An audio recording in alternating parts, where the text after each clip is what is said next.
یہ یاد رکھیے گا، جتنا مال چھوڑ کر مریں گے موت اتنی دردناک ہوگی. آپ کی لینڈ کروزر ادھر، جوتے، موزے، کپڑے، بڑا محل، جتنا آدمی مال چھوڑ کے مرتا ہے اتنی تکلیف زیادہ. آپ کے پاس 40,000 کا موبائل ہے، کوئی سنیچ کر کے لے جائے تو دکھ ہوگا نا، لیکن 1 لاکھ کا ہو تو، اور اگر 5 لاکھ کا بریف کیس چھین کر بھاگ جائے تو، اور اگر آپ کی دکان میں 2 کروڑ کی ڈکیتی کر کے چلے جائیں تو، جتنا زیادہ مال چھنتا ہے اتنی اذیت اور تکلیف زیادہ ہوتی ہے، جو ابھی ہمیں نہیں پتہ چل رہی ہے، موت کے وقت ہوگی.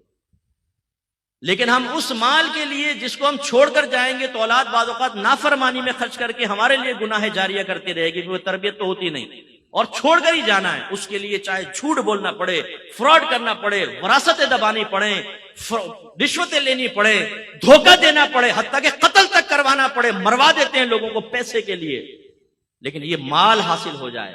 جیسی موت کا جھٹکا آئے گا، گئے حضرت.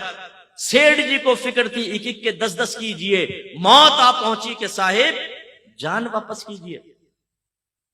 بنی اسرائیل کے ایک بہت سیٹ آدمی تھا، اس نے بڑا محل بنایا، بڑا مال جمع کیا، تخت کے اوپر پاؤں رکھ کر سوچنے لگا کہ اب تو میری 7 نسلیں بھی بیٹھ کے کھاتی رہے تو کمانے کی ضرورت، اتنا مال جمع کر لیا. اچانک محل کا دروازہ بجا. اس نے خادم سے کہا جا کر دیکھو کون جاہلانہ طریقے سے بجا رہا ہے. وہ گئے تو دیکھا پورے پھٹے پرانے حال میں فقیر کھڑا ہے. انہوں نے کہا کیا بات ہے؟ کہا اپنے مالک کو میرے پاس بلاؤ. کہا کہ تیرا دماغ خراب ہے، ہمارا مالک تیرے پاس آئے گا، بھاگ یہاں سے. اندر گئے، مالک نے پوچھا کون تھا؟ یہ حضور ایک فقیر تھا، آپ کو وہاں بلا رہا تھا. فرمایا مجھے؟ تم نے مزہ نہیں چکھایا اس کو؟ پھر دروازہ زور سے بجا. خادم بھاگ کر گئے، کہنے لگے بھائی تو کیوں نوکری سے نکلوائے گا ہمیں؟ کیا چاہتا ہے؟ اس نے کہا اپنے مالک سے کہو میں ملک الموت علیہ السلام ہوں، اس کی روح قبض کرنے کے لیے آئے. وہ خادم کانپ گئے اندر. وہ آقا نے دیکھا، بولا کیا ہوا تمہاری حالت خراب کیوں؟ کہا حضور باہر تو ملک الموت علیہ السلام آپ کو لینے آئے. وہ بھی کانپ گیا، کہنے لگا ان سے کہو کسی اور کو لے جائے میری جگہ. ملک الموت علیہ السلام اندر تشریف لائے. فرمایا جب موت کا وقت آتا ہے پھر ٹلتا نہیں ہے، لیکن مجھے اللہ نے حکم دیا ہے کہ مجھے تھوڑی سی تجھے میں مہلت دے دوں، تو جو کرنا چاہتا ہے کر لے. اس نے کہا اچھا. سارا مال جمع کیا اور کہا اے مال تجھ پہ خدا کی لعنت ہو جائے، تو نے مجھے غافل رکھا اور تیری مشغولیت میں اپنے اللہ کو راضی نہ کر سکا، تجھ پہ لعنت ہو جائے. اس مال کو اللہ نے بولنے کی طاقت عطا فرمائی. اس مال نے کہا لعنت مجھے نہ کر، اپنے آپ کو لعنت کر. اگر تو مجھے اچھے انداز سے کما کر اللہ کی رضا میں خرچ کرتا، میں تیرے کام آتا. تو نے غلط طریقے سے خرچ کیا اور جمع کیا، تیرا نقصان ہے. میری وجہ سے تو نے عزتیں پائیں. تو اس وقت بادشاہوں کے دربار میں چلا جاتا تھا جب دینداروں کو وہاں سے ہٹا دیا جاتا تھا. اس مال سے تو نے عیش کیا ہے، اپنے آپ کو ملامت کر. اور پھر حدیث روایت میں آتا ہے کہ ملک الموت علیہ السلام نے اس کی روح قبض کی اور وہ پہاڑوں کے برابر اپنی دولت کو دیکھتا ہوا مر گیا. بے فکر رہیں، یہ عنقریب اعلان ہوگا. مفتی اکمل صاحب کا انتقال ہو گیا، فلاں کا انتقال سنتے ہیں نا ہم، آپ کا میرا بھی مسجد کے مائک پہ اعلان ہو رہا ہوگا. ہم نے کون سا ایسا آب حیات خضر علیہ السلام سے لے کر پی لیا کہ ہمیں موت نہیں آئے گی، محلے والے مر جائیں گے ہم بچیں گے؟ بہت جلد موت آنے والی ہے. اس لیے اپنا محاسبہ کریں، اپنا احتساب کریں. جو شادی شدہ ہیں اپنی لائف کو شریعت کی طرف لے کر آئیں اور تقاضائے شریعت کو پورا کریں تو نجات ہوگی. تو سرکار نے ارشاد فرمایا پہلا دوست مال، پھر دوسرا جس کے لیے ہم کتنے گناہ کرتے ہیں. سرکار نے فرمایا دوسرا دوست رشتہ دار اور دوست احباب، ان کی دوستی قبر تک رہے گی، لیکن جیسے ہی آپ کو قبر میں رکھا جائے گا سرکار فرماتے ہیں اس کی دوستی بھی ختم. ہم کتنے گناہ اپنے دوستوں کے لیے کرتے ہیں. ہم میں سے بہت سے ایسے بیٹھے ہوں گے جو اس مروت میں کہ میرا دوست ناراض ہوگا وہ حرام اور گناہ کبیرہ کرتے ہوں گے، لیکن جب آپ مریں گے نا تو یہ دوست شاید آپ کا جنازہ تک نہیں پڑھیں گے.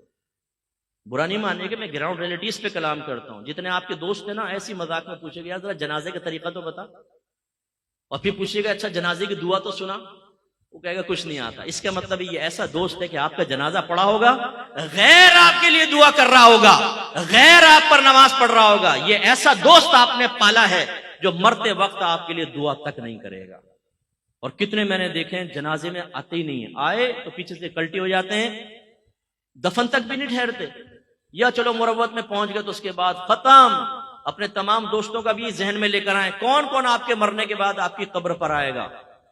ہر ہفتے، چلو مہینے میں ایک بار، چلو سال میں ایک بار، نو کوئی نہیں آتا بھائی. یہ جتنی ویلیو اس وقت میں پبلک کے درمیان حاصل ہوتی ہے نا، 2 منٹ میں موت کے بعد ختم ہو جائے گی اور ہمیں قبر میں سب تنہا چھوڑ کے چلے جائیں گے۔ اور میرے آقا نے آخری بات بیان فرمائی، تیسرا دوست اس کا اچھا یا برا عمل ہوتا ہے، یہ ہمیشہ ساتھ رہے گا۔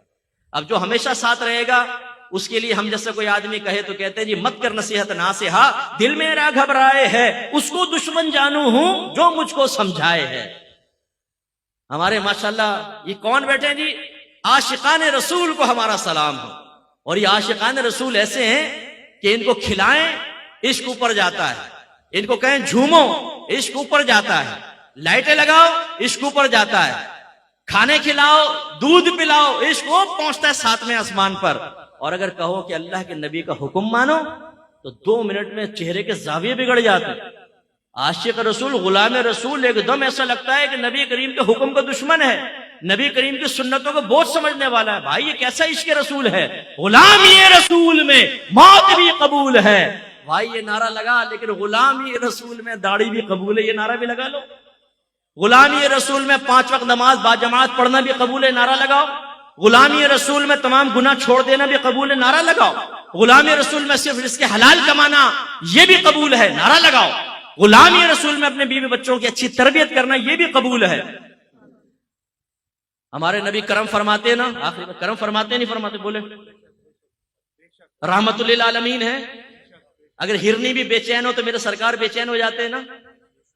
سرکار ہمیں دیکھ رہے عقیدہ ہے، چاہیں تو اللہ کی عطا سے دیکھ سکتے ہیں، دل کے خطرات تک پر واقف ہے میرے آقا صلی اللہ علیہ وسلم، اللہ کی عطا سے چاہیں تو اس محفل میں تشریف لا سکتے ہیں، اتنا کرم۔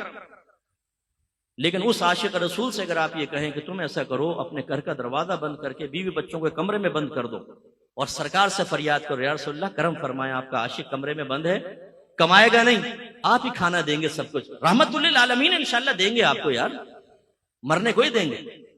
ذرا آزما کر دیکھیں اپنے عشق رسول کو، 2 منٹ میں امتحان نہ ہو جائے تو پتہ چلے ہمیں۔ ہم نے زبانی دعوے اور نعرے کر کے، نعرے لگا کر اپنے آپ کو بھی دھوکے میں مبتلا کیا ہوا ہے، اور اپنی آنے والی نسلوں کو یہ پیغام دے رہے ہیں کہ جس چیز سے نبیوں کی زندگی خالی ہے، صحابہ کی زندگی خالی ہے، اصحاب رسول کی زندگی خالی ہے، اولیاء کرام کی زندگی خالی ہے، وہ تم اختیار کرو۔ اور وہ کیا ہے؟ گناہ خوب کرو لیکن بس کہتے رہو غلامی رسول میں موت بھی قبول ہے، ہم رسول اللہ کے جنت رسول اللہ کی، بس سرکار کرم فرما دیں گے۔ بھائی سرکار ضرور کرم فرمائیں گے، میرے آقا کی رحمت بہت بڑی ہے، لیکن پورے قرآن کے احکام ایک طرف رکھ دیں، حدیث کے احکام ایک طرف رکھیں، اور صرف خالہ خامہ بس سرکار سے حسن ظن قائم کر کے آخرت کی تیاری نہ کریں، یہ کس نے سکھایا؟ تو پھر وہی میں نے آپ کو امتحان میں ڈالا ہے۔ جب آخرت کی تیاری کے سلسلے میں آپ کو نبی پر اتنا بھروسہ ہے میرے سرکار بخشوا لیں گے، تو پھر سرکار دنیا میں بھی آپ کو دینے پر قدرت رکھتے ہیں۔ چھوڑ دیجئے کاروبار، چھوڑ دیجئے نوکری، بند کر دیں سب، صدیق اکبر رضی اللہ تعالیٰ عنہ کی طرح سب اللہ کی راہ میں اڑا دیں اور ایک بند کمرے میں بیٹھے دیکھیں سرکار کرم فرمائیں گے۔ آزمائیں ذرا۔ نہیں مفتی صاحب ہمارا دماغ کام کرتا ہے، ایسا کیسے ہو سکتا ہے؟ بھائی ٹھیک ہے، محبت اپنی جگہ، دنیا کے لیے کام تو کرنا پڑتا ہے، بس بھائی ہاتھ جوڑ کے یہ عرض کرتا ہوں آخرت کے لیے بھی کچھ کرنا پڑتا ہے۔ وآخر دعوانا الحمدللہ رب العالمین۔